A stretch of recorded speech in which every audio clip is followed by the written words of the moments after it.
ஆனா உங்களை பார்த்த உடனே உங்களுக்கு கொடுத்தேன்னு சொல்லும் போது எனக்கு ஒரு செகண்ட் என்னோட பையனுடைய ஞாபகம் மட்டும்தான் வந்து நான் ஒருவேளை போகாம இருந்திருந்தா அந்த பிசினஸ் நான் பண்ணாம இருந்திருந்தேன்னா பல லட்சங்களை இழந்திருக்கலாம். ஆனா அந்த கான்பிடென்ட் இருக்கு பாத்தீங்களா, என் மகன் கொடுத்து இது எடுத்து சொல்லனா இது தாய்மை உள்ள எனக்கு ஒரு ஃபீல் வருது இல்ல, அந்த மாதிரி நீங்களும் ஃபீல் பண்ணணும். உங்க குழந்தைங்களை நினைச்சு நீங்க ஃபீல் பண்ணணும். அது வந்து எப்போ கொஞ்சம் பண்ணா எனக்கு நல்லா சண்டை போடுவான், என் கூட சமைச்சு ரிட்டேக் பண்ணணும், நோமா நோனா நோ அப்படின்னுவான்.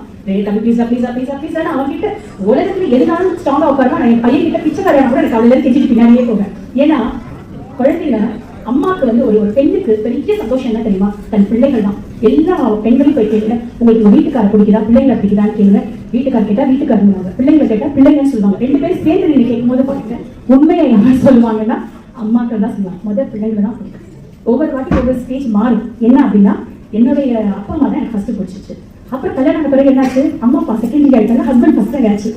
அதுக்கு அப்புறம் குழந்தைகளை பிடிச்சிச்சு. இதுக்கப்புறம் வந்து குழந்தைகளோட குழந்தைகளை பிடிக்கும்.